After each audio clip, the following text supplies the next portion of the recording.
Ben ritrovati con questo nostro nuovo appuntamento. Oggi parliamo essenzialmente di formazione nei giorni di Giobbe Orienta a Verona Fiere, una delle più importanti rassegne proprio di questo settore, e abbiamo proprio due ospiti davvero molto importanti per affrontare questo tipo di tematiche. Li vado subito a presentare. Sandro Dal Piano, direttore comunicazione ENAIP, benvenuto. Grazie. E Oscar Di Montigny, scrittore, divulgatore ma anche esperto di Megatrend. Benvenuto. Grazie dell'invito. Buongiorno. Ecco, si diceva dell'importanza della formazione, e partiamo proprio da Forma Veneto, che tra l'altro, come vediamo nel sottopancia, ha ideato questo premio Manus Futuri. Forma Veneto di che cosa si occupa? Ora, Forma Veneto è un'associazione non profit che raggruppa i più importanti enti e federazioni di enti di formazione di ispirazione cristiana. Nasce da una storia di tanti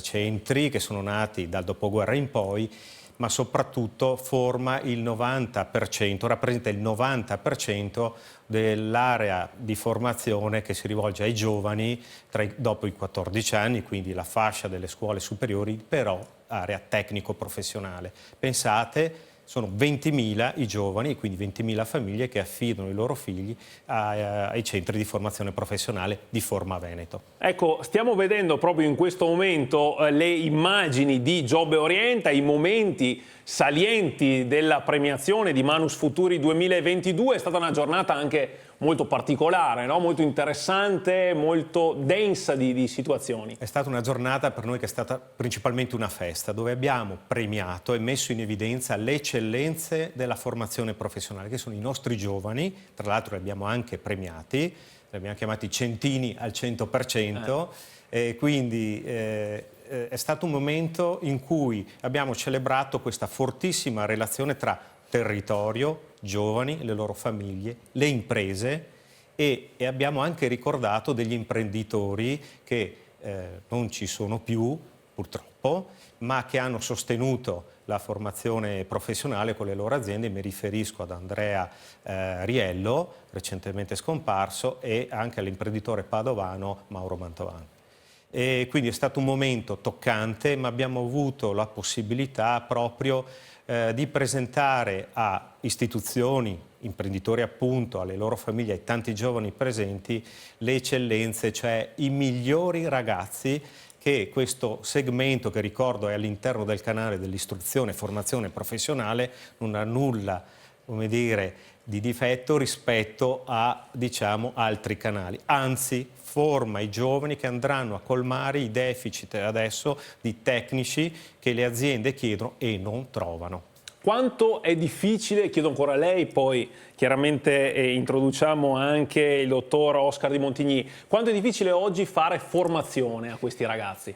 Allora, è complesso, per una bella sfida. Noi ci mettiamo passione, impegno e soprattutto competenze, e con poca modestia, forse lo dico, ci riusciamo. Ma dov'è che ci riusciamo? Tra l'altro con giovani che in alcuni casi da altre parti non sono valorizzati o vengono messi da parte. Questo per noi invece è una sfida, ed è la sfida a dare opportunità. Siamo una struttura, Forma Veneto rappresenta enti, come dicevo, ispirazione cristiana, ma il nostro principio è quello dell'inclusione.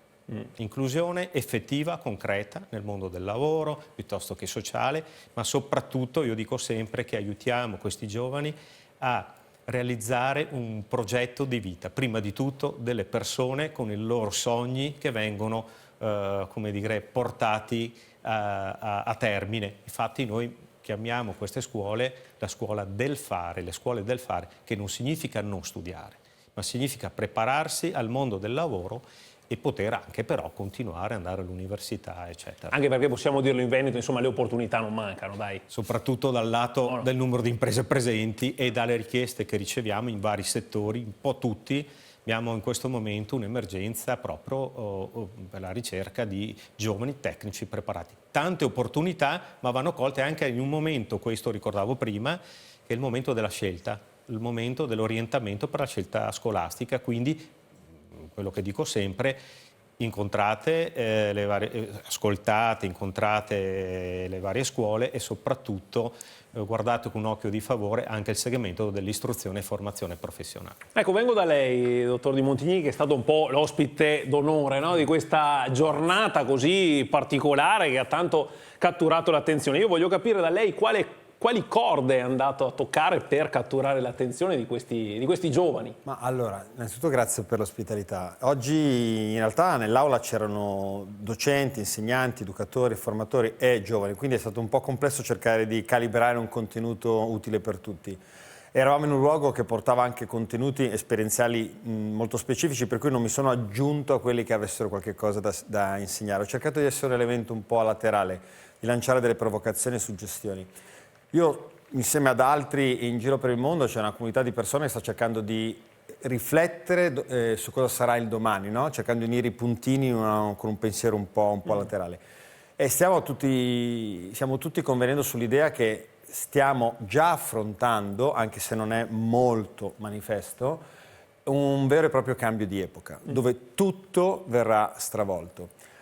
Adesso la grande riflessione è su quale direzione daremo a questo stravolgimento che è già in corso. Stiamo affrontando una crisi valoriale importante a livello spirituale, a livello politico, a livello culturale. Basta accendere qualunque telegiornale, no, o leggere qualunque mezzo di comunicazione per capire che c'è in corso un cambio. A questo punto la riflessione è stata: qual è il nostro ruolo? Qual è il nostro ruolo non solo come docenti ma anche come discenti, perché diversamente cadiamo nel paradigma di chi è attivo e chi è passivo, certo, no? Chi istruisce e chi subisce. In realtà oggi le due posizioni secondo me sono assolutamente equivalenti, tant'è che io credo fortemente in questo tipo di percorso formativo, anche se lui sa che oggi abbiamo disturbato il tema dell'educazione, non in contrapposizione alla formazione ma in maniera complementare, perché un tema è, dicevamo stamattina, formare, addestrare, insegnare, altro tema è educare. Educare presuppone che, lo dice la parola ex ducere, no? Che ci sia un qualche cosa da tirare fuori da un luogo, e se si parla di educazione bisogna dare per scontato che questo luogo, che è fatto da altri esseri umani, discenti, un talento, un tesoro già l'abbiano, e quindi a questo punto l'educatore diventa un facilitatore, no? Che estrae. Però riconoscere il fatto che al discente ci sia già un potenziale inespresso non è scontato nel processo formativo. Viceversa, il discente deve affidarsi a questo facilitatore, ma soprattutto assumersi la responsabilità di averlo un valore. Diversamente cadiamo nella metafora del bruttanatroccolo o del calimero, c'ho poco, sono debole, sono giovane, sono del sud, sono di qua, sono di là. Non funziona. Quindi abbiamo provato a dare uno shock raccontando questo mondo fantastico che c'è all'orizzonte, che sta arrivando. Abbiamo provato a descrivere i driver che stanno ridisegnando questo mondo, cercando di far cogliere da un lato i rischi che corriamo, che sono evidenti, oggi lo sono stati, oggi forse qua con voi non avremo tempo, le opportunità che ci sono, riconducendo alla responsabilità dell'individuo l'assunzione appunto di tale responsabilità affinché si possa vivere questo momento storico come un'opportunità irreplicabile. Mentre corrono, le abbiamo viste le immagini da Giobbe Orienta di questo premio, questo riconoscimento Manus Futuri 2022, la domanda che mi sorge spontanea: ma questi giovani a cui vi state rivolgendo giustamente per fare formazione e soprattutto per mandare dei messaggi davvero positivi, sono propensi a farsi formare? Avanti chi sappia rispondere. Io non lo so, e diffiderei di chiunque desse una risposta certa, però non mi interessa restare col dubbio. Mi sono detto: qual è il tuo contributo affinché si possano creare le condizioni migliori nelle quali chi deve educare e formare si senta garantito nel suo ruolo, tutelato, riconosciuto, premiato se è più bravo di altri, e al contempo come mettere i ragazzi nella condizione di vivere questo momento come un momento non obbligatorio. La scuola spesso viene vissuta come un momento obbligatorio, quasi standard, devo per forza studiare. Noi ricordiamoci che siamo un paese che ha un livello di istruzione scolastico abbastanza, direi, non buono. Abbiamo il più alto numero di NEET, penultimo per numero negativo in Europa di NEET, cioè persone che non stanno studiando, non stanno facendo un percorso di addestramento, non stanno lavorando.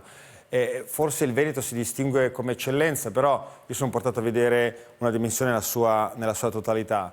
Per cui oggi lo studente deve comprendere che questo momento della sua vita è un momento che non tornerà più, ed è il momento nel quale mette il seme affinché poi questa pianta se ben nutrita, genera dei frutti molto importanti per le sue esistenze.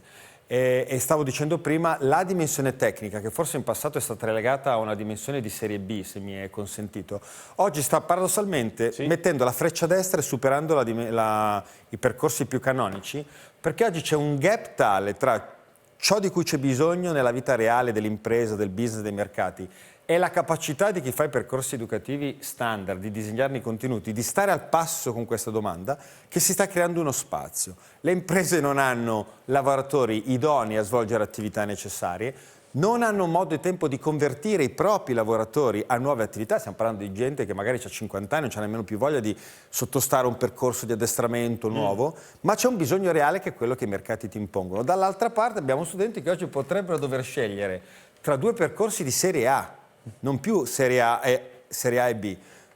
Sfido a trovare colloqui fatti in grandi aziende dove oggi ci si limita a chiederti il curriculum scolastico o addirittura andare a vedere il voto. La gente vuole sapere oggi cosa sai fare e soprattutto perché lo vuoi fare.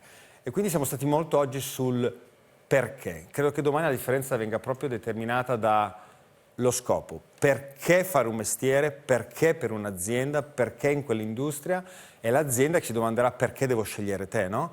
E non basterà più un curriculum, un voto, per quanto alto, non sarà più garanzia di alcunché. Ci vorrebbero veramente 2 o 3 ore di trasmissione per poter approfondire queste tematiche davvero molto interessanti. Siamo già arrivati alla chiusura, quindi ci dobbiamo salutare, però direi che i messaggi che sono arrivati a casa sono stati senz'altro molto interessanti e accattivanti. Grazie allora a Sandro Dal Piano, direttore comunicazione ENAIP, per la sua partecipazione, e ovviamente grazie anche all'ospite d'onore Oscar Di Montigny per i suoi messaggi davvero molto importanti e pertinenti. Noi ci fermiamo qui, un buon proseguimento di giornata.